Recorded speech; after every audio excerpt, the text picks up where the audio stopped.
This is a quick disclaimer.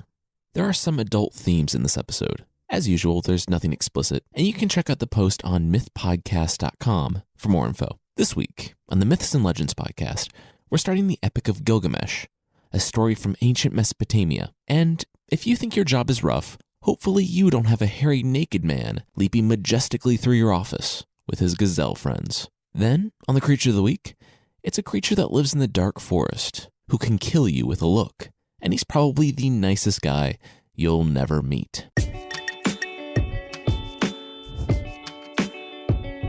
This is the Myths and Legends podcast, episode 54A. Did we just become best friends? This is a podcast where I tell stories from folklore. Some are incredibly popular stories you think you know, but with surprising origins. Others are stories you might not have heard, but really should. This is, far and away, the oldest story we've talked about on this podcast. It's set in the 3rd millennia BC, so over 4,000 years ago. For some frame of reference, the Trojan War, which we're just getting to in the Greek stories, is set around the 13th or 12th century BC, making the Trojan War about 1,000 years more recent than today's story. Today's story is set in Mesopotamia, often called the cradle of civilization. Mesopotamia is in the Middle East, but more specifically, in modern-day Iraq and Kuwait. Mesopotamia literally means between two rivers, due to it largely being between the Tigris and the Euphrates. The story today was relatively unknown for years and years in the West. In fact, it wasn't until the 1800s when it was found carved in stone tablets. The Sumerians, in ancient Mesopotamia, are suspected to be the first literate culture in the area, but it's so far back that we just don't really know. The story is probably older than 4,000 years, from an oral history that might have predated the Sumerians, but we just don't know because they didn't leave written records. The epic famously refers to the Great Flood, something a lot of ancient world texts talk about, including the Bible.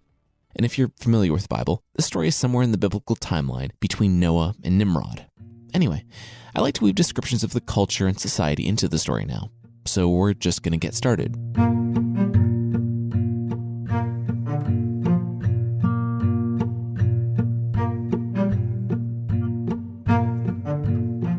The trapper had been slogging through the hot, dry wilderness all morning when he saw the trees up ahead.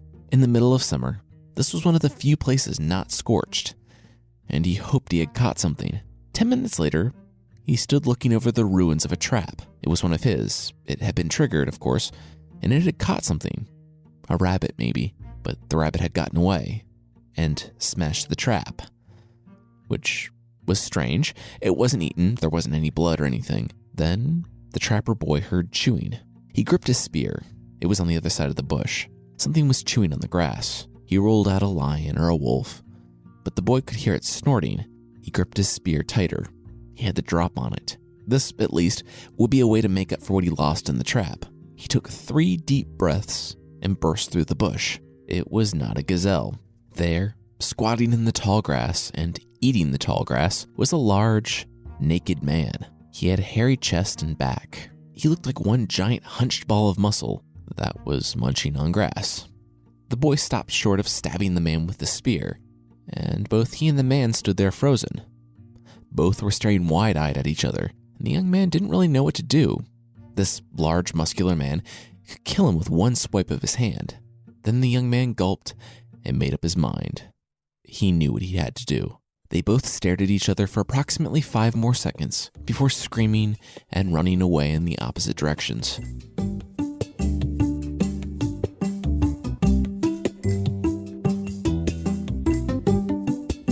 It was mid-afternoon when the boy got back to his hut. His father was there already, skinning the rabbits he had caught in the morning. "Nothing at all?" the father asked his son when he saw his empty hands, but the young man didn't respond. He just walked past his father and sat huddled in a corner. The father shrugged and went back to work. Over the next several days, the young trapper saw way too much of the large, muscular, hairy, naked man. When the trapper went to the watering hole, he was there. When the trapper checked his traps, he was there. When he was walking the fields, he would see the man running through the fields with a herd of gazelle, his back hair majestically flowing in the wind. The man was wild, muscular, scary, and everywhere. Finally, the young trapper broke down and told his father that everywhere he looked was this large, hairy, naked stranger, and it was really starting to stress him out. Meanwhile, the guy had the body of a god, and it was only a matter of time until he attacked the trapper and his father. The father smirked. He knew what to do. The father wanted his teenage son to go to the city of Uruk and hire a prostitute. The son was confused, but the father kept going. It was obvious this wild man was very powerful, and that none were his equals, except one. There was a famed king in the city of Uruk. The king's name was Gilgamesh. He was stronger than a star from the heavens, the champion of his people, and a massive jerk. His people hated him, but he could help here. All the young man would have to do was go to Gilgamesh and talk about how amazing this wild man was. Then he was to ask the king if one of the temple prostitutes could come along. Her love would overpower the wild man and start him on the long, confusing road to civility and non-grass-eating nakedness. The son gathered what meager provisions his father could spare and began the days-long trek to the city of Uruk. We'll talk about this whole thing, but what the father didn't know was that this wild man named Enkidu, had been created for the express purpose of opposing Gilgamesh. He was the only one who could fight the king, who had become hated by his people, and having a woman come from the city was the first step in bringing them together in that epic battle.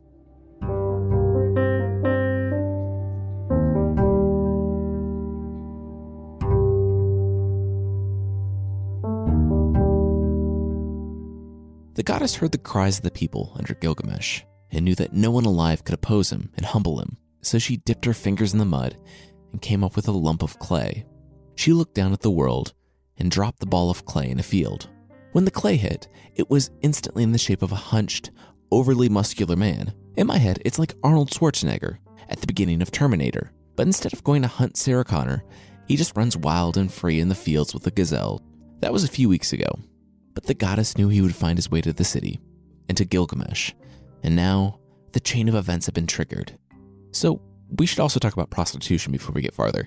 As far as I can tell, sex played a much more nuanced role in ancient Mesopotamia. The woman that the young trapper was bringing back to his lands would have been a temple prostitute. The act of sex would have been seen as a way to connect Enkidu to one of the goddesses, and thus give him wisdom. These women, the prostitutes or the harlots, would have been viewed as the conduits of divinity. The story calls her a harlot, and contrary to the modern connotation and denotation of that word, she's actually a really strong and respected character because of this strong religious role. The young trapper wasn't worried about finding the wild man when he and the harlot made their days-long journey back to his home territory. Visions of the naked wild man lapping up the water, eating grass, and leaping majestically through the fields like a gazelle haunted his dreams.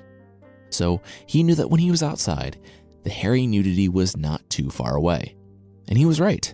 Minutes later, Enkidu came traipsing through the fields with a gazelle to get a drink from the watering hole. When he got close to the young man, the trapper urgently whispered to the harlot to get naked. He was here, the wild man. She said, "Oh, the man running with the wild animals and lapping up water like a dog. I don't think I would have noticed." He looked over and she was already naked. Enkidu, the wild man lapping up water from the small pond, also noticed this, and it, sparked some feelings. The harlot held out her hand, and Enkidu approached her cautiously. Like a wild animal, she turned to the young trapper and said that he could leave. She would take it from here. Even though Enkidu had virtually no experience with humans, other than scarring a young trapper for life, with some guidance from the harlot, they were able to figure it out. For 6 days straight, for the young trapper who just wanted Enkidu out of his land, having that going on for 24 hours a day for 6 days at his watering hole was just so much worse. At the end of it, Enkidu remembered his home in the hills and ran off. As he ran, he noticed, for the first time, that running all day was really tiring. Then, Enkidu realized that he had just had a thought. He had never had one of those, and there was another one, and that was just another one, and wow, has running always been this tiring. Enkidu, marveling at his newfound ability to internally vocalize abstract thought, almost didn't notice when he ran up to his gazelle friends, but they did. They knew instinctually that he wasn't one of them anymore. He was a human. Enkidu's gazelle friends bolted. He chased after them, but he became tired, which might have been a new thing. Enkidu had never really thought about it before. He went to another watering hole and drank, but the water was just stagnant and terrible. He tried munching on grass, but it was bitter, grass. What was going on? Also, the fact that he was sitting back noticing that there was a problem was itself a problem. The next morning, he went back to the harlot, who was still waiting for him at the young trapper's watering hole. She looked at him with a warm and knowing smile. She said he had become wise. Why did he want to while away with the beasts in the fields? He was a human now. His place was in the city. He sat there and learned of the world outside of his hills, of the great city of Uruk, of Gilgamesh, the ruler there, a man of many moods, which is a great way to subtly describe a temperamental and unpredictable ruler. The more Enkidu learned of Gilgamesh, the less he liked him. Sure, people smelled good in the city, something the harlot kept going on about, and when Enkidu learned what a smell was, he realized he actually smelled horrific. He had been living with the animals for weeks, after all. But back to Gilgamesh. Enkidu said he wanted to go to Uruk, the city. He said he would go and change the old order. He would challenge Gilgamesh. Enkidu was strongest of all. I mean, you're not, the harlot said. And you might not want to say that when we get to Uruk, but yeah, let's go and see how this shakes out. If you can't tell, I'm heavily paraphrasing, but that's essentially what she said. Waking up the next day, he found the harlot tearing her clothing in half. She told him it was time to stop behaving like an animal and sleeping in the dirt. She gave him half of her clothes and said that they would start off for Uruk this morning. Enkidu learned what naked was and that he, in fact, was naked. He put on the clothes the harlot could spare. Enkidu said that there was this kid he vaguely remembers scaring, like scaring a lot. Some trapper the harlot was with before Enkidu had thoughts? The harlot said, yeah, we're not going to say goodbye to him. I'm pretty sure he never wants to see you again. Enkidu shrugged, and together he and the woman headed off towards Uruk.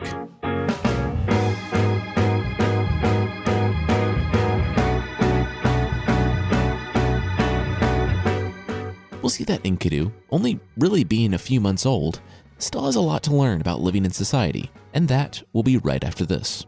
Capital One knows you've got questions about your credit. You may be asking, who's really in charge of my credit score? Or how does my credit actually work? That's why Capital One created the CreditWise app, so you can check your credit score anytime you want, right in the app. It's free to everyone, Capital One customer or not.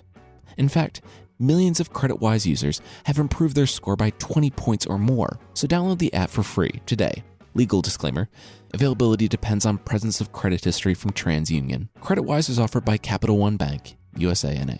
This week's episode is brought to you by JackThreads.com. When was the last time you ordered clothes online and got to try them on before paying for them? Never, right? Well, that's exactly what JackThreads.com does. With JackThreads, you can try out any of their t-shirts, jeans, and more at home for free, and you only pay for what you keep. So I actually got a blazer off JackThreads, and it was nice knowing that I could just send it back if it didn't work out. I had 7 days to try it out, and it came with a resealable bag and a shipping label. So shipping it back would have been really easy and free, but I totally kept it. It fit perfectly, and I confirmed the order that night, and that's when they ran all the payment stuff. It was weird and cool to get something and be able to try it on without spending anything. Instead of playing internet roulette and gambling on a new style or size, just use JackThreads.com. I seriously love it. And since I hate going out to shop for clothes and now know that I can try before I buy online, JackThreads is perfect for me. You can go to JackThreads.com and enter code MYTHS, MYTHS, when you submit your tryout for 20% off anything you keep. That's JackThreads.com, code MYTHS, and save 20% on anything you keep. Never buy before you try ever again. All right, now back to the show.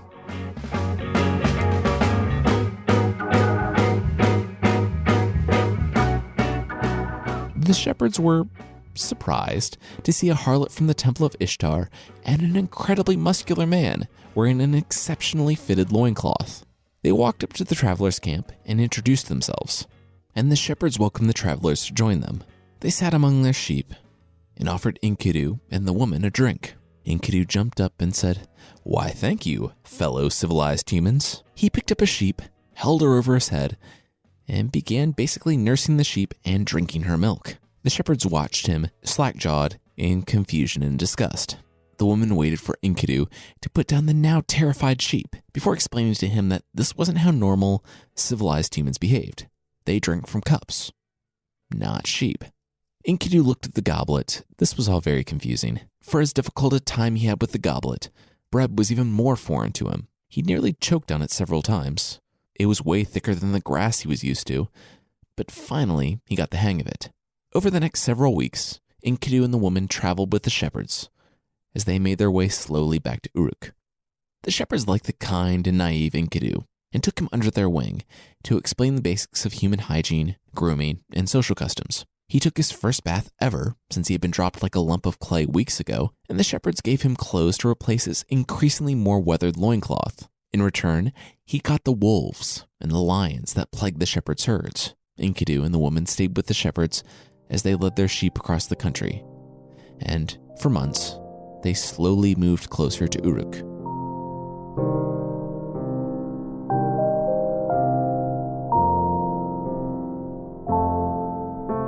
One morning, Enkidu sat with the woman from the city. He could see the sprawl of the city of Uruk, the temple and the ziggurat that rose above it all. The sun was at their back, and it was just starting to rise above the plains and hit the wall. Enkidu could feel it deep in his bones. Upsetting the old order was his destiny. It was what he was made for. They had passed travelers on the road every now and then, but one in particular stopped to barter with the shepherds, and he had a story to tell. He was sullen and grim and angry, and had plenty to say when Enkidu asked him about Uruk. Gilgamesh, the ruler, was a monster. It was rumored that he was the son of the former king, who was a demigod and a goddess, and he knew it. He considered himself the strongest man on earth, and he would destroy anyone who seemed to even remotely be a challenge to him. Also, he apparently demanded the right of prima noctis, where, when someone in the city got married, Gilgamesh would demand the first night with the bride. In fact, tonight was another such night. A noble was getting married, and Gilgamesh had demanded the bride. The people feared revolt and Gilgamesh and just everything, and these were the reasons his people cried out against him. These were the reasons that Enkidu had been made. The traveler said that Gilgamesh was the reason he was leaving the city. If your ruler is so arrogant to think that he has rights to everything, what is the point of building a life, of even getting married? The traveler knew the world outside the city was dangerous, but he would take his chances in the wilderness rather than risk facing the many moods of Gilgamesh. The man from Uruk traded for some sheep and continued on, seeking a new life outside of the city. There was no wavering in Enkidu's mind. He would do what he came here to do. He was going to change the old order of things. He was the strongest here, and now he knew where Gilgamesh would be tonight.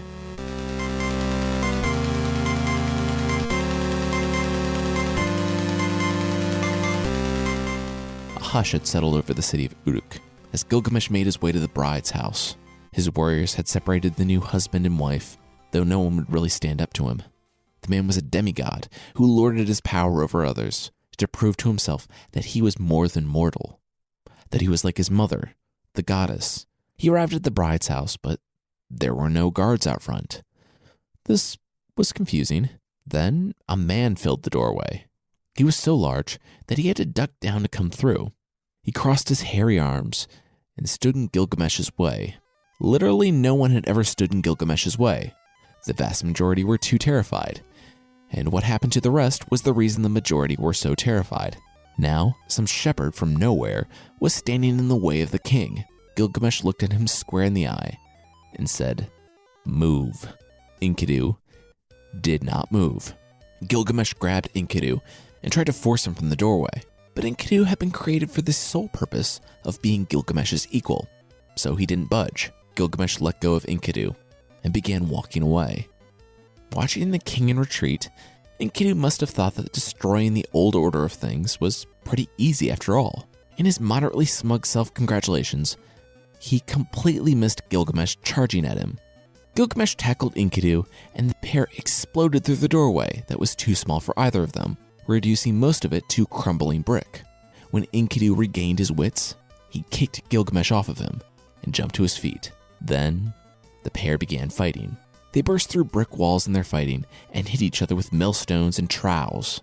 People fled the destruction after the pair leveled their first building and began hurling chunks of the walls at each other. Gilgamesh flung Enkidu into walls and stables.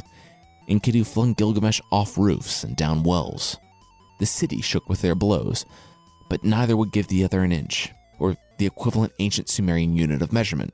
They fought, and the people fled.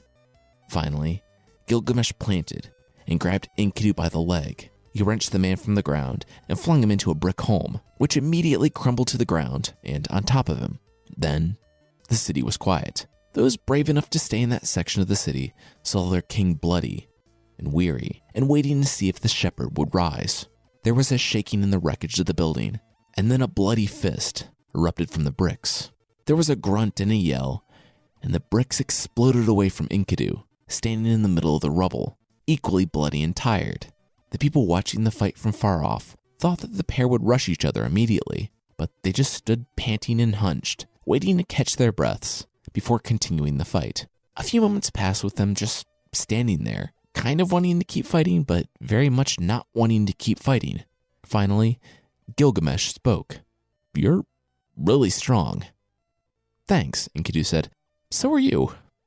Gilgamesh paused for a moment and then said, "Hey, want to be friends?" Enkidu didn't need to think about it.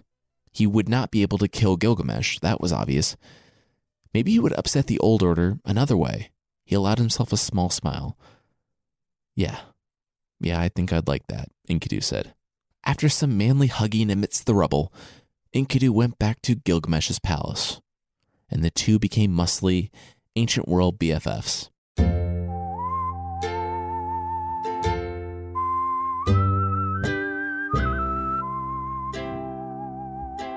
Gilgamesh changed after Enkidu came to Uruk. Not only did he learn that he wasn't the only special one in the world, but meeting his match, or close to it, brought him down to earth again.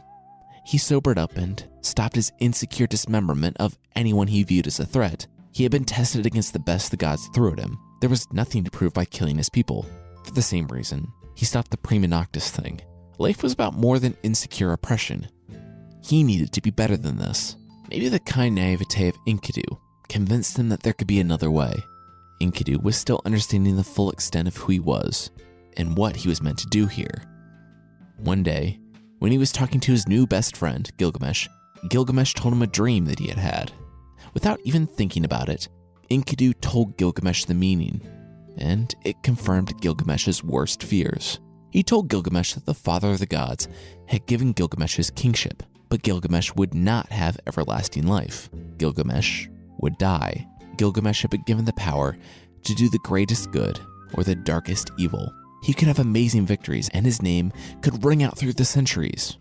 He could either be light or he could be darkness. He was commanded by the gods in his dreams to not abuse this power, to not abuse his people, and to deal justly from now on.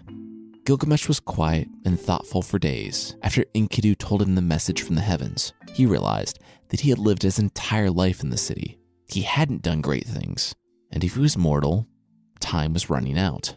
Also, it's kind of a drastic change for Gilgamesh to go from bad guy oppressing his people to one of the heroes of our story. He did some detestable things, but moving on, he is truly a different character.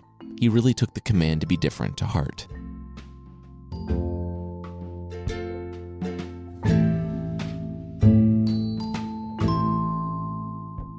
I took a psychology class on aging years and years ago, and I remembered something called the existential crisis. As far as we know, humans are the only animals where their very existence can be a problem to them. I mean, maybe dolphins have these questions, but who knows? We're confronted with the problems of why do we exist? Why are we here? And what does it all mean? The gazelle, or Enkidu's old rabbit friends by the watering hole, did not have these questions. They just lived their lives until they stopped one day. Enkidu had moved from the thoughtless, instinct-driven world of the animal to human, and this was really bumming him out. Not only did he have to deal with the daily anxiety about his own existence, but the prophecies to Gilgamesh made him realize something for the first time. He was going to die someday. He hadn't really thought about it at all. He, too, descended into melancholy. One day, when Enkidu was sitting around in a funk, Gilgamesh burst in the room, smiling for the first time in weeks. He had found it. They could live forever. Well, kind of. I mean, their names would live forever. Same thing, right? In the part of Mesopotamia that this story takes place, there wasn't any sort of timber or metals. To get those, you had to go to the Great Cedar Forest in southern Turkey and Syria. The problem? The land already had settlers who very much objected to anyone taking their timber, but especially muscly demigods. Oh, and also there was an evil giant named Humbaba the Terrible, which roughly translates to hugeness, the terrible. Yes, that's awesome. He was, unsurprisingly, huge, but he also breathed fire, and his jaws were death itself. This is what Gilgamesh wanted to do. He wanted to go to the great cedar forest and get the timber to build walls for a city. He wanted to kill Hugeness, the giant, so he and Enkidu's names would live on and be talked about in a podcast 4,000 years later. He asked if Enkidu was in. Enkidu said, No, absolutely not. That sounds terrifying. Gilgamesh looked at him smugly. Oh, was Enkidu scared? Enkidu said, Yes, absolutely. I not only just figured out what death was, but that I will die. And now you want me to go face a fire-breathing giant named Hugeness the Terrible. What did you think I would say? Gilgamesh looked off in the distance, to the river, carrying the bodies of the dead out of the city. He said that he knew, even with his greatness, that he would float out from the city with those bodies someday. The tallest man can never touch the heavens. The strongest can never encompass the earth. Gilgamesh said that he had to go to this far-off country. Even if he perished in the fight against Hugeness, at least he would have done that much with his life. Gilgamesh said that he was going to take a lamb to the god, Shamash, and that he would be leaving as soon as his weapons were cast. It was Enkidu's choice, but Gilgamesh would like the man to come with him. Enkidu watched his friend walk off in the direction of the rising sun. In truth, it only took a couple hours for him to decide. In many ways, Enkidu and Gilgamesh were going through the same thing. Both realized that someday they would die, and they had to make their life worth something now. Enkidu was scared, but he decided to go with Gilgamesh to fight Hugeness the giant, and if they died on the trip, well, maybe their names would live on.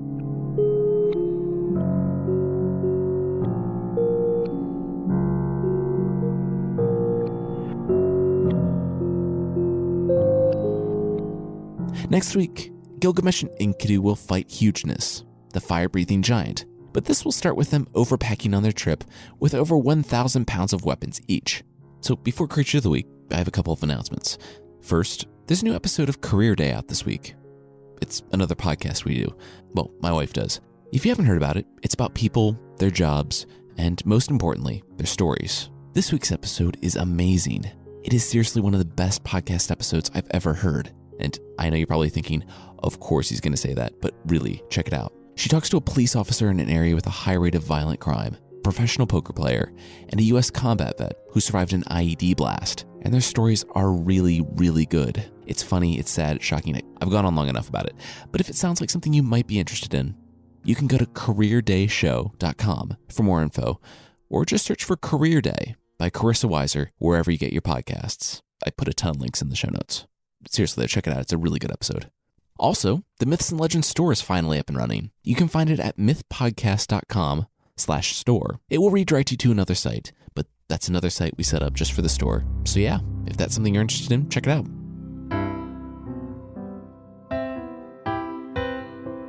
The creature this week is the Bougle-Nose from Brittany in France. The Bougle-Nose sounds like a creature from Lord of the Rings, and he actually kind of looks like a creature from Lord of the Rings. His name means Night Shepherd, and he is tall, withered, and so hideously ugly that even the animals of the forest will flee from him. If you're in Brittany, working as the sun goes down, you might hear his chilling call coming from the darkness of the forest. If you do, you might be tempted to head inside, away from the forest and the voices in the darkness. If you do, you'll be doing exactly what the Night Shepherd wants you to do. Because, really, this hideous monster, who can kill you with a look, just wants you to take care of yourself, get some sleep, and spend time with your family. Despite his look, terrifying call, and ring wraithiness, he really just thinks you need a better work-life balance. Stress kills. I mean, not as quickly as the Night Shepherd's face, but it's still hazardous. And yeah, the Night Shepherd isn't evil or mean. He's actually pretty kind, gentle, and deeply lonely. He can't even have a pet because, like I said, the creatures of the forest all flee from his face. He'll be forever alone because he's the last of his kind. He mainly keeps to himself in the daytime, but he will call out whenever he sees someone working too hard in the fields after sunset. The Night Shepherd can never really have a community or loved ones, but he's determined that you don't take yours for granted. He'll call out from the forest to scare you inside, to get some rest. Also, like I said, one look at him will kill you instantly.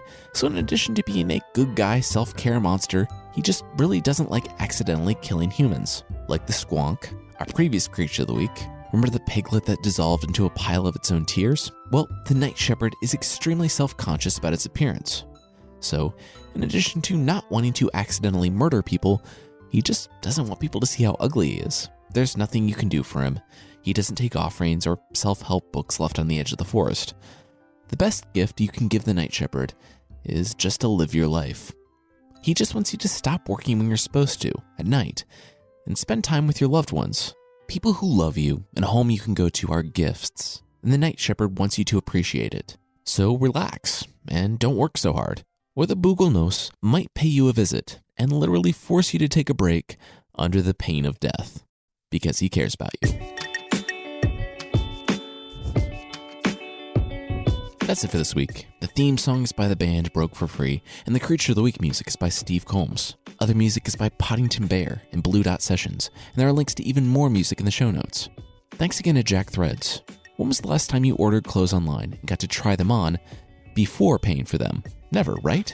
Well, Jack Threads lets you try clothes on at home for free. Choose anything you want, try it on, keep what works, and send back the rest. It's a smarter way to shop. Go to jackthreads.com and enter code MYTHS, MYTHS, for 20% off anything you keep. All right, that's it. Thank you so much for listening, and I'll see you next time.